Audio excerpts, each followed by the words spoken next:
नमस्कार, मैं हूं आशुतोष और आप देख रहे हैं सत्यहिंदी.com। सत्यहिंदी.com के खास कार्यक्रम श्रवण गर्ग की खरी खरी में आपका स्वागत है। हमारा ये वो कार्यक्रम है जिसमें श्रवण गर्ग जी, देश के जाने माने पत्रकार संपादक, अपनी तीखी टिप्पणी करते हैं मौजूदा राजनीतिक माहौल पर। और उनकी तीखी टिप्पणी से न तो सत्ता पक्ष बचता है, ना ही विपक्ष, और दोनों ही तिलमिला के रह जाते हैं। आज भी हम बातचीत करेंगे श्रवण जी से, जानेंगे उनके विचार, क्योंकि इस वक्त जो संसद के अंदर का माहौल है और बाहर जो राजनीति हो रही है वो बहुत गहरे सवालों की ओर इशारा करती है। राहुल गांधी ने जिस तरीके से लोकसभा में नेता विपक्ष के तौर पर जिन मुद्दों को खड़ा करने की कोशिश की, उनका भी बहुत गहराई में जाकर विवेचना करना जरूरी है। राहुल गांधी ने एक तरीके से भगवान शिव की तस्वीर को संसद में लाकर भारतीय जनता पार्टी, आरएसएस और नरेंद्र मोदी के ऊपर जो हमला किया कि आप लोग तो हिंदू हैं ही नहीं, ये भी गहरी पड़ताल की जरूरत को महसूस कराता है। साथ ही साथ उन्होंने अल्पसंख्यक तबकों के साथ भी मजबूती के साथ खड़े होने की वकालत की है। सवाल ये खड़ा होता है और बार बार ये कहा जाता है जब से भारतीय जनता पार्टी अपने बल पर सत्ता में आई है कि हिंदुत्व के पिच पर बल्लेबाजी करना कहीं ऐसा तो नहीं कि भारतीय जनता पार्टी, आरएसएस और नरेंद्र मोदी के ट्रैप में आना है। और माइनॉरिटीज के बारे में या मुसलमानों के बारे में बातचीत करना कहीं एक बार फिर से राजनीति को नए सिरे से ध्रुवीकरण की दिशा में तो लेके नहीं जाता है। ये बड़े गहरे सवाल हैं। अब इन गहरे सवालों पर चर्चा होनी चाहिए। इन गहरे सवालों पर आज हम जानेंगे श्रवण जी का रुख क्या है और इसके राजनीतिक महत्व क्या है और आने वाले दिनों में इनका क्या असर पड़ सकता है, और राहुल गांधी ने इन दोनों चीजों पर इतना जबरदस्त तरीके से क्यों अपने विचारों को रखा है। श्रवण जी, आपका बहुत बहुत स्वागत है। क्या लगता है आपको? देखिए, मैंने शायद कल आपसे चर्चा की थी, अगर कल की चर्चा को रेफर करें, जी कल ही किया होगा शायद, मैंने उल्लेख किया होगा कि राहुल गांधी को अब एक तीसरी यात्रा प्रारंभ करने की जरूरत पड़ेगी। हम्म राहुल गांधी की वो तीसरी यात्रा आशुतोष जी शुरू हो रही है हम्म और वो अद्भुत यात्रा है। हम्म वो ऐसी यात्रा है कि वो भारतीय जनता पार्टी के पूरे एजेंडे को ध्वस्त कर देगी। हम्म मैं उस यात्रा पर बाद में आता हूँ, आपको सिर्फ इतना कह रहा हूँ कि तीसरी यात्रा कैसी शुरू होने वाली है और क्या करने वाली है। जी राहुल गांधी, मुझे लगता है कि ये जो पॉलिटिक्स है देश की, जैसा आपने भी कहा कि अब कुछ दूसरे मुद्दों पर विचार करना चाहिए या डिस्कोर्स में उन चीज़ों को लाना चाहिए जो बहुत अहम मुद्दे हैं, जो आगे की राजनीति को बदलने वाले हैं और बदलने की ज़रूरत भी है। खासकर अगर देश की जनता ने देखा हो कि उपराष्ट्रपति महोदय ने हम्म राज्यसभा में आसंदी पर बैठकर बताया है कि वो कैसे आरएसएस के साथ उनके 25 साल पहले संबंध रहे हैं, तो पूरे सिस्टम में किस तरह का संघीकरण हो चुका है, भाजपाईकरण हो चुका है। हम्म उस संदर्भ में अगर चीजों को देखें, राहुल दो काम कर रहे हैं और दोनों काम बहुत राजनीतिक रूप से जोखिम के हैं। जोखिम के इसलिए हम्म कि 4 महीने, 3-4 महीने बाद ही 3 राज्यों के चुनाव होने वाले हैं हम्म और वो राज्य हैं झारखंड है, महाराष्ट्र है, हरियाणा है। और इनमें भी, इन राज्यों में भी महाराष्ट्र सबसे ज्यादा महत्वपूर्ण है। मतलब महत्वपूर्ण तो हरियाणा और झारखंड भी है, पर जिस मुद्दे को लेकर हम चर्चा कर रहे हैं वो मुद्दा बेसिकली हिंदुत्व से जुड़ा हुआ है। तो जी इसलिए मैं उस संदर्भ में झारखंड और हरियाणा के मुकाबले महाराष्ट्र को ज्यादा महत्वपूर्ण मान रहा हूँ। राहुल गांधी ने शरद पवार के इस आमंत्रण को स्वीकार कर लिया है कि वे पंढरपुर से पंढरपुर की यात्रा पर निकलने वाले। अब ये बहुत महत्वपूर्ण हम्म यात्रा है। वारकरी संप्रदाय के लोग, अलंदी जो इनका तुकाराम जी का तीर्थ क्षेत्र है पुणे के नजदीक, वहां से शोलापुर तक की यात्रा करते हैं और काफी लंबी यात्रा है। 250 किलोमीटर की यात्रा होती है, 21 दिन की यात्रा होती है, और इसमें हजारों लाखों लोग इसके साथ जुड़ते हैं, क्योंकि जो पंढरपुर है वहाँ भगवान कृष्ण और रुक्मिणी का बहुत प्रसिद्ध मंदिर है। जी। मैं ये बात क्यों कह रहा हूँ? हम्म। मैं मतलब ये जो उल्लेख मैंने किया कि राहुल गांधी ने शरद पवार के इस आमंत्रण को स्वीकार कर लिया कि वो वारकरी संप्रदाय के जो हजारों लोग निकलते हैं पद यात्रा पर, उसमें हम्म। शामिल हों, और उन्होंने स्वीकार कर लिया। और वो हम्म। 14 जुलाई से शुरू होती है यात्रा। हम्म। अभी ये तय होना बाकी है कि राहुल कहाँ से जुड़ेंगे, कितने किलोमीटर चलेंगे। पर ये मैंने कहा कि महाराष्ट्र में विधानसभा के चुनाव हैं, उस लिहाज से कितना महत्वपूर्ण है, और पूरा मामला हिंदुत्व से जुड़ा हुआ है। हम्म। और राहुल गांधी ने संसद में जो हमला किया है, वो ये किया है कि भाजपा का हिंदुत्व हिंदुत्व नहीं है, और संघ का हिंदुत्व हिंदुत्व नहीं है, और मोदी जो है वो संघ के ठेकेदार नहीं है या हिंदुत्व के ठेकेदार नहीं है। मतलब राहुल गांधी क्या क्या कर रहे हैं, मतलब ये देखने की बात है कि वो हिंदू बीजेपी के हिंदुत्व पर प्रहार भी कर रहे हैं। अ, इस यात्रा में जो पंढरपुर की यात्रा है, जी। इसमें भी पार्टिसिपेट कर रहे हैं। और आपने भी कहा, हम्म। भूमिका में भी कहा कि लोकसभा में अ, अल्पसंख्यकों पर हो रहे आक्रमण और अति प्रहारों के बारे में उनके पक्ष में जमकर बोल भी रहे हैं। जब वो कहते हैं कि अ, मोदी जी का और संघ का और आरएसएस, संघ का और मोदी जी और भाजपा का जो हिंदुत्व है, वो असली हिंदुत्व नहीं है। तो इस पर आप देख रहे हैं कि किस तरह से उसको बड़ा मुद्दा बना लिया गया है। जी। हमने देखा गुजरात में किस तरह से कांग्रेस के ठिकानों पर हमले किए गए, कैसे प्रदर्शन किए गए।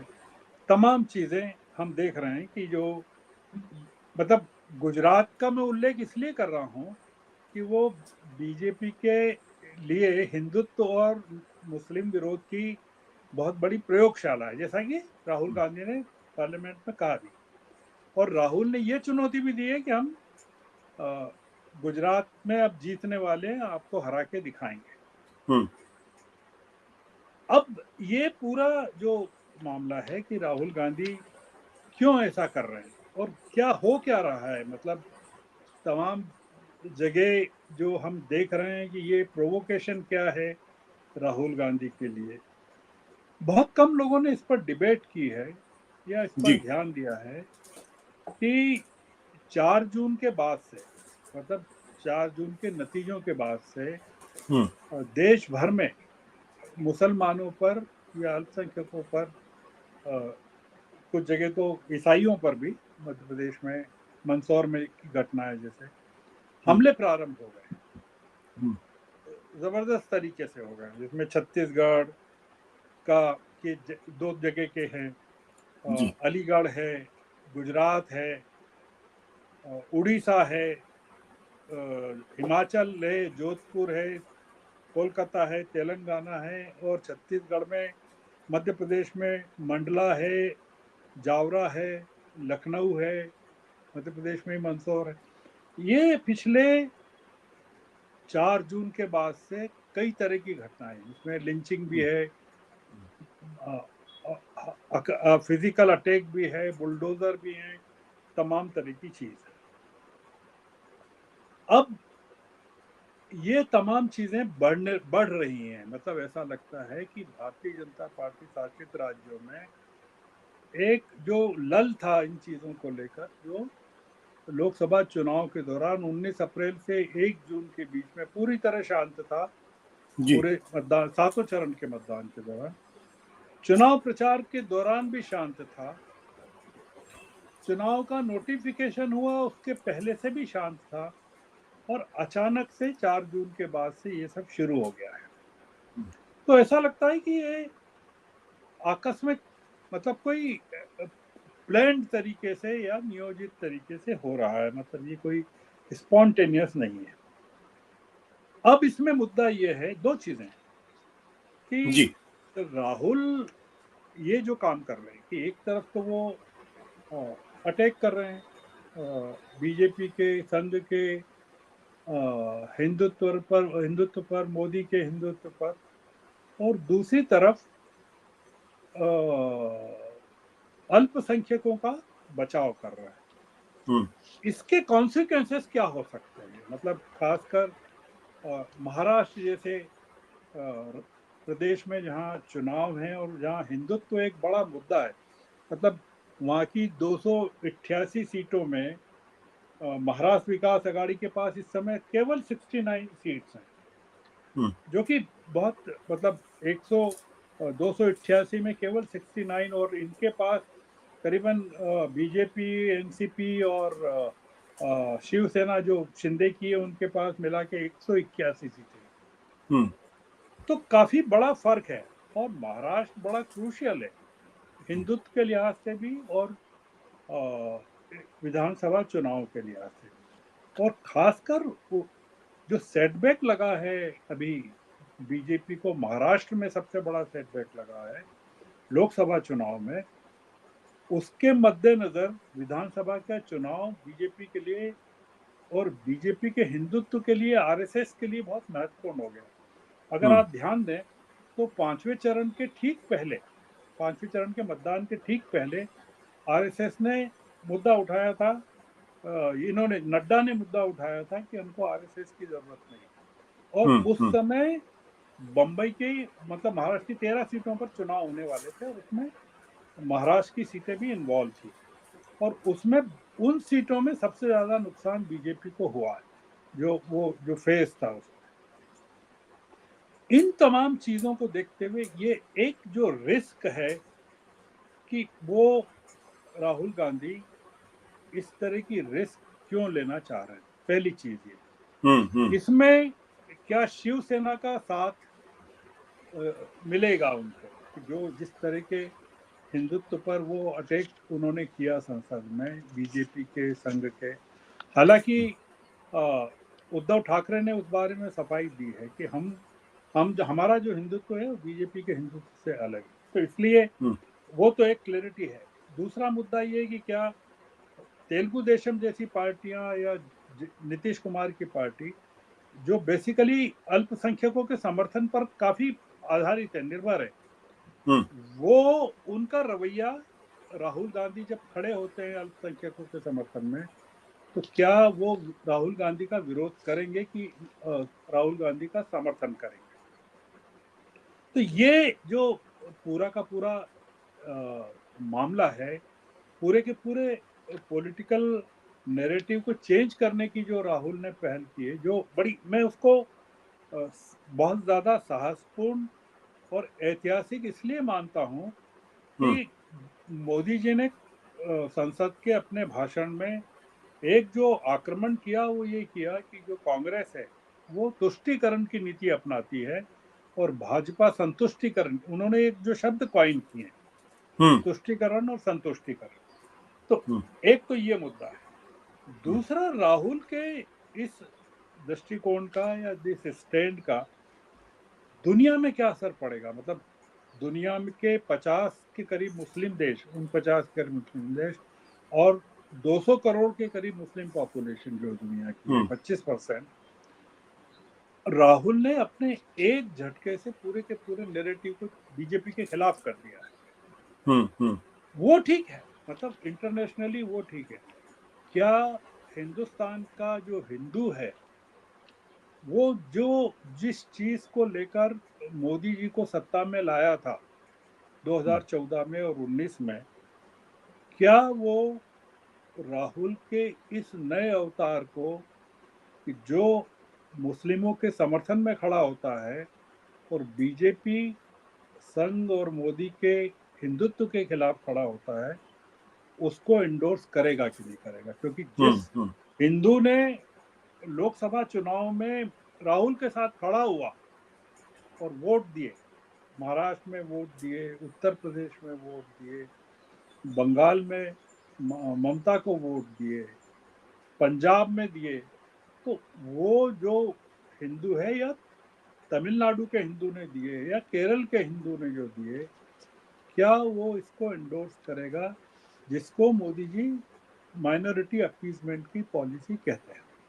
तो ये अगर होता है, मतलब ये मैं ये 3 राज्यों के चुनाव जो कि बहुत महत्वपूर्ण है इस लिहाज से कि 2024 के रिजल्ट को या परिणामों को एंडोर्स करने के लिए, पुष्टि करने के लिए, ये जो साल के आखिर में जो चुनाव हो रहे हैं और अगले साल जो चुनाव होंगे जिसमें बिहार भी शामिल है, दिल्ली भी शामिल है, तो वो अलग चीज है। पर ये जो है उसमें राहुल ने जो स्टैंड लिया है वो कितना पॉलिटिकली उसको जायज माना जा सकता है, मतलब पॉलिटिकल डिबेट्स में, कि वो इस तरह की रिस्क लेकर क्या कांग्रेस का नुकसान तो नहीं कर रहे हैं या इंडिया अलायंस का नुकसान तो नहीं कर रहे हैं या बीजेपी को एक नया हथियार तो नहीं दे रहे हैं कि वो बीजेपी नए सिरे से कांग्रेस को घेर सके और इस्टेब्लिश कर सके कि देखिए ये हम जो कहते हैं